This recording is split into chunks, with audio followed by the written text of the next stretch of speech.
राधे राधे। तो दोस्तों, हम लोग हर दिन कुछ ना कुछ लेकर आते हैं। सबसे ज्यादा क्या लेकर आते हैं? हम कहाँ जाके स्टक हो जाते हैं? ऐसा क्या है हमारी जिंदगी में? क्योंकि लोग हमें हर समय जज करते रहते हैं। उसके लिए हमें क्या करना चाहिए? क्या इसी तरह रोना धोना लगा रहे? कोई आपको कुछ कहे और आप भावनाओं में बहकर फिर रोने लगे।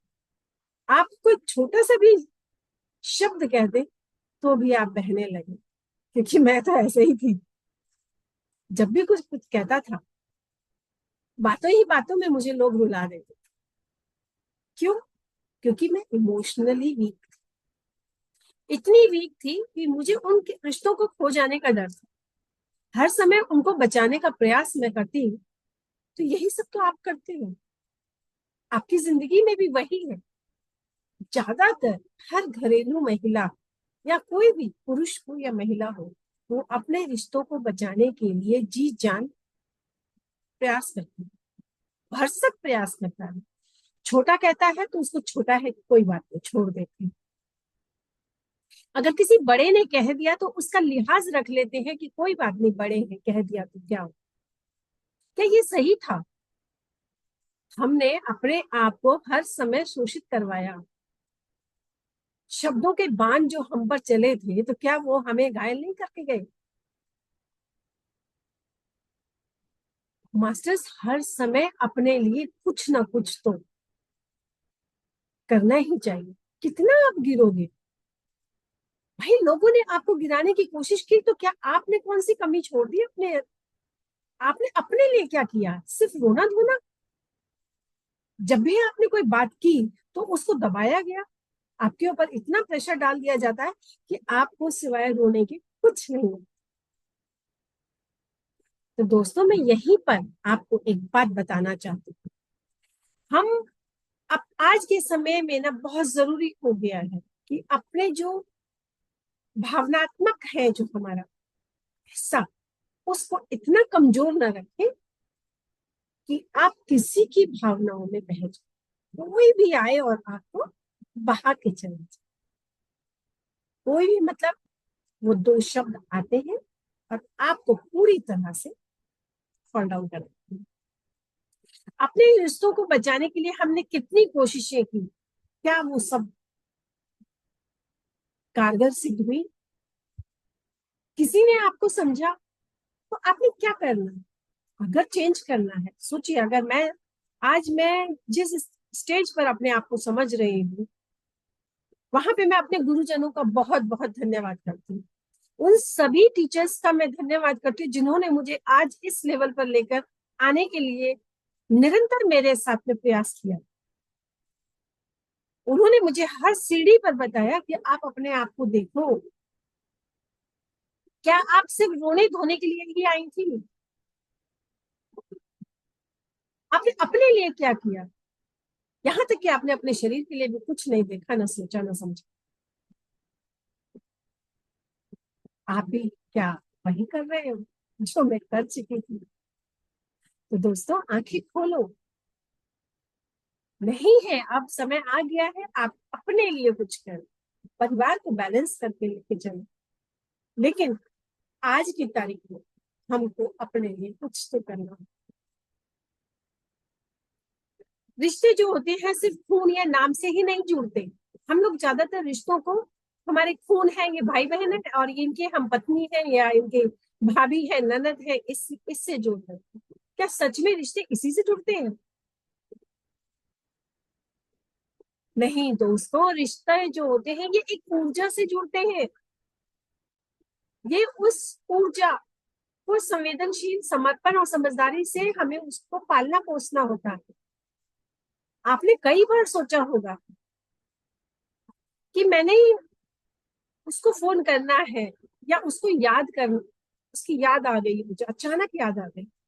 लेकिन तब तक आप उसको फोन करते, आप उसको इमेजिन ही कर रहे थे, तब तक उसी का फोन आपको आ जाता है। रिश्ता वो होता है, ये एक ऊर्जा है। ये ऊर्जा जैसी आप देंगे वैसे ही आपको मिलेगी। हम लोग उसे हर समय पर्सनल होकर उस रिश्ते को संभालने में लगे। जो रिश्ते होते हैं वो सिर्फ कान से नहीं, दिल से भी सुनते हैं।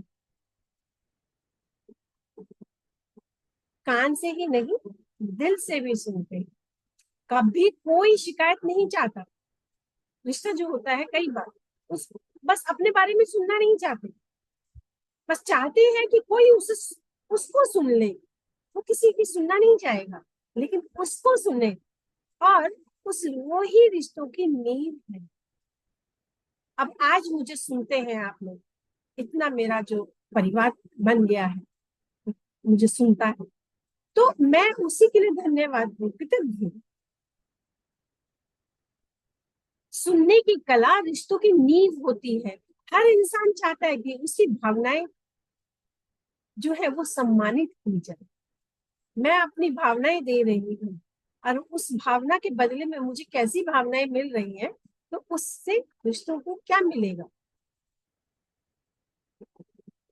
तो चलिए, दूसरी बात, रिश्तों को अगर बचाना है तो रिश्ता बचाने के लिए सबसे जो अच्छी औषधि बनी है ना, दवाई बनी है, वो है हमसे या हमारे प्रिय से गलती हो सकती है, किसी से भी हो सकती है। जब अपनों से होती है तो हम कह देते हैं कि कोई बात नहीं, बच्चा है, गलती हो गई। लेकिन जब अगर सामने वाले ने वही गलती की है, तो क्या आप उसको मान रहे हो कि हाँ, उससे भी गलती हो गई। तो दोस्तों, क्षमा करना जरूरी है। सामने वाले को सुनना भी बहुत जरूरी है। जब आप क्षमा कर देते हो और एक कदम आगे बढ़ाते हो, तो जो हमारा रिलेशन है, जो रिश्ता है, वो फिर से एक नई रोशनी की तरह चमक उठता है। क्षमा देना कमजोरी नहीं है, आत्मबल की निशानी है। यानी कि हम सोच रहे हैं मैंने उसको क्षमा किया तो ये मेरी वीकनेस है, लेकिन लोग इसको ईगो में लेकर जाते हैं। इतना अहंकार नहीं। और अगर क्षमा देते भी हैं तो ऊपर से देते हैं और अंदर से कुछ और ही होते हैं। तो सबसे पहले तो हमें अपने अहम को ही त्यागना होगा। ये अहम हमें आगे नहीं बढ़ने देगा। मेरे साथ कई बार ऐसा,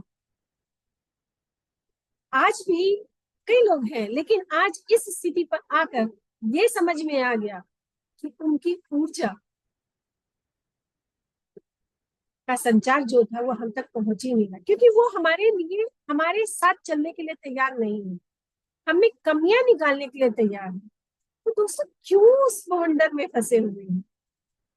आगे बढ़े, क्षमा करें, इस जन्म का इसी जन्म में क्लियर कर ले, नहीं तो जिंदगी में फिर आना पड़ेगा दोबारा। अगर आपने अहम को नहीं त्यागा तो आप आगे नहीं बढ़ पाए, गारंटी है। ध्यान और ऊर्जा का शुद्धिकरण क्या है? देखिए, जब हमें इन सब से बाहर निकलने के लिए परेशानी होती है, तो हमें क्या करना चाहिए? कौन हमारी मदद करेगा इन रिश्तों में? क्या हमारे माँ बाप हमारे इन रिश्तों को संभालने के लिए मदद कर पाए? क्या हमारी जो इन लॉज की फैमिली है, क्या वो उन्होंने हमें इस सिचुएशन से निकालने में वो हमारी मदद कर पाए? ना जी ना। वो तो आपको खुद को ही स्टैंड लेना पड़ेगा, आपको खुद को बाहर निकलना पड़ेगा, तभी आप आगे बढ़ पाओगे। तो दोस्तों, आपको अपने रिश्तों को मजबूत करने के लिए फिजिकली नहीं, मेंटली भी प्रिपेयर होना पड़ता है। और इस एक जो अहम ईगो जो है, अहंकार जो है, उसको एक तरफ रखना पड़ेगा। किसी रिश्तों को निभाने के लिए आप उसके चरणों में ना गिर जाए, ज्यादातर ऐसा ही। कोई कहीं मतभेद होता है,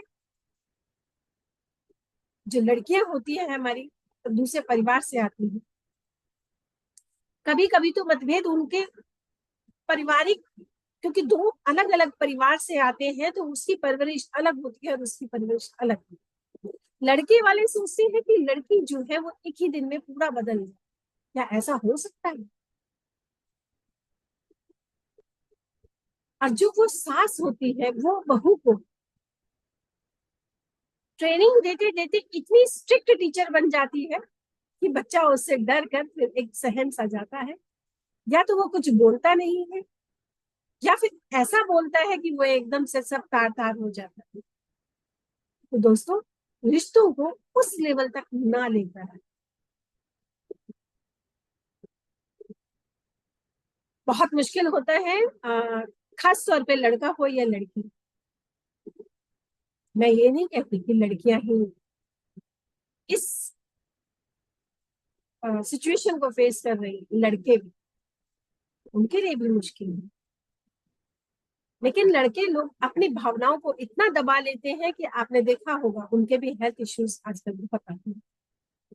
लड़कियां फिर भी अपने माँ बाप से, भाई बहन से या किसी भी रिश्ते से अपना शेयर कर लेते हैं, भले ही उसके साथ में बाद में मजाक किया जाए।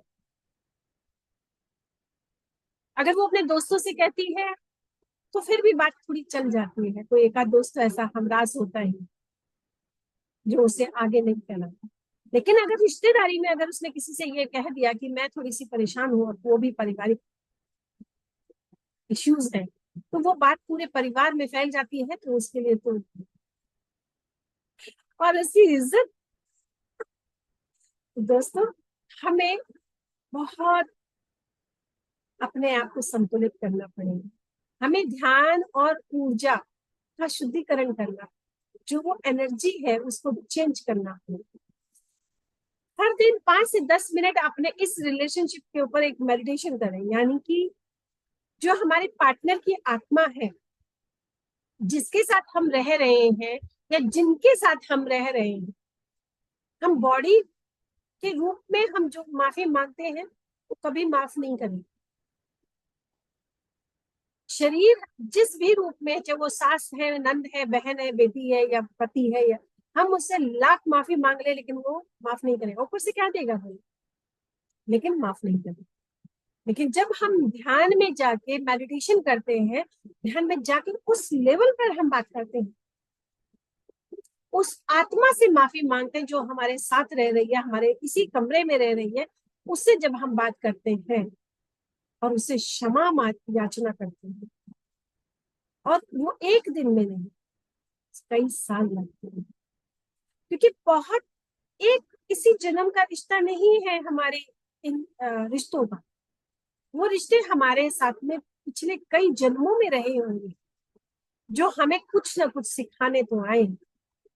रिश्तों को संभालने के लिए अब हमें सिर्फ ध्यान करना, हमें अपने पार्टनर के आत्मा और शांति और सम्मान भेजे उसको। जब हम सामने वाले को प्रेम भेजेंगे, शांति भेजेंगे और सम्मान देंगे आत्मा से, तो ये जो जैसा हम भेजेंगे वैसा ही हमारे पास लौट के आएगा। तो दोस्तों, उसके बाद में हमें अब ध्यान में ही उसका धन्यवाद करना, ध्यान में ही उसे छोटा सा धन्यवाद जरूर करना।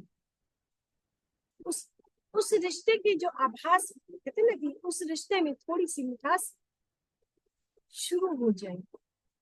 जब आप उस सोल लेवल से बात करें,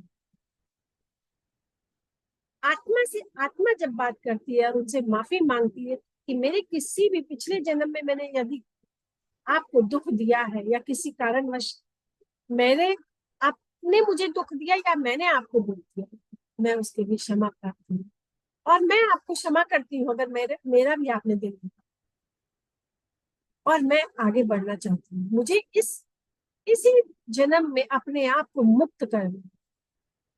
तो दोस्तों, ये है हमारे रिश्तों की सच्चाई। शब्दों में प्रेम हो, उसमें कीले ना हो, कांटे ना हो। जब हम शब्द बोलते हैं तो हम उसमें कांटों की तरह चुभने वाले शब्द बोलते, हर समय ताना, वो छलनी कर देते हैं आपके शरीर को, नहीं आपके अंतर्मन। जब किसी का अंतर्मन छलनी होता है तो कैसे आपको माफ करेगा शारीरिक रूप से? सोच के देखिए, इतना आसान नहीं है। अंतर मन को छलनी करने के बाद किसी की भी आत्मा नहीं क्षमा कर पाए। तो दोस्तों, अपने शब्दों को बोले, सोच के समझ के बोले, है ना। हम जो बोलते हैं वो ऊर्जा तैयार हो जाती है। जब भी बोले वो शब्द बोले जैसे कि हमारा जो चुंबकीय हमारे अंदर है वो उसको पकड़ ले, वो चुंबक एक दूसरे को पकड़ ले। तो हर दिन एक छोटा सा प्रयास जरूर करें। रिश्ते को थोड़ी सी धूप और थोड़ा सा पानी चाहिए होता है।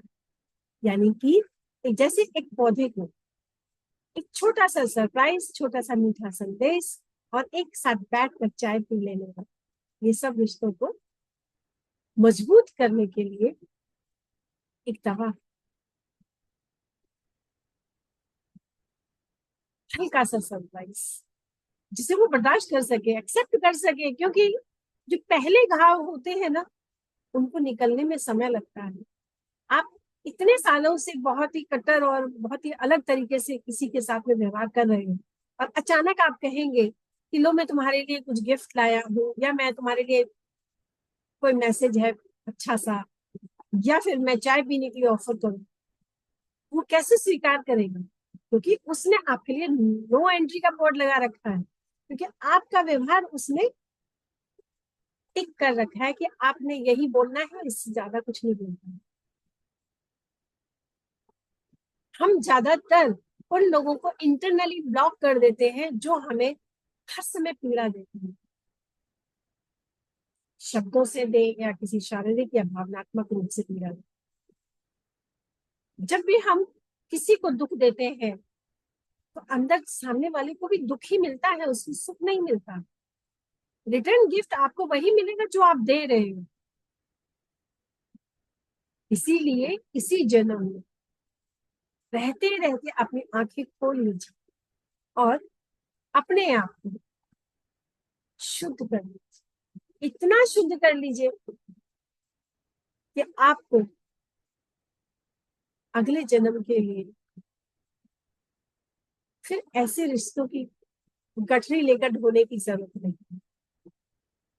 तो दोस्तों, रिश्ते जो होते हैं वो मंदिर जैसे होते हैं, इसको रोज साफ करना पड़ता है।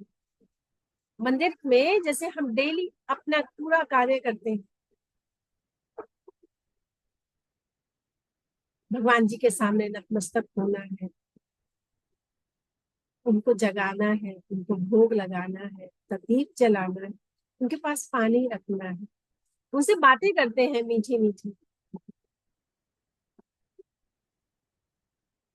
यही रिश्ते हैं। रिश्ते भी इसी तरह संजोए जाते हैं, प्रेम से। चाहे वो बच्चा हो या बूढ़ा हो या पिता हो या पति हो या पुत्र हो, सभी तो रिश्ते को अच्छा ही चाहते हैं। कौन चाहता है कि मैं हर समय रावण की लंका में ही रहूं,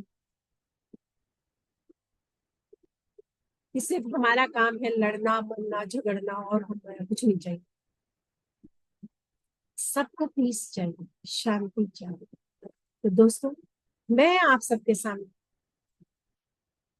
हाथ जोड़कर विनती करती हूँ, अपनी गलती को स्वीकारना शुरू करें, माफी मांगना शुरू करें, क्षमा कर दें। ठीक है, हमें उनके साथ में आगे नहीं चलना है, लेकिन क्षमा करके अपना एक कदम आगे बढ़ जाए। उन रिश्तों को ढोने से कोई फायदा नहीं जो रिश्ते आपको बोझ लग रहे हैं।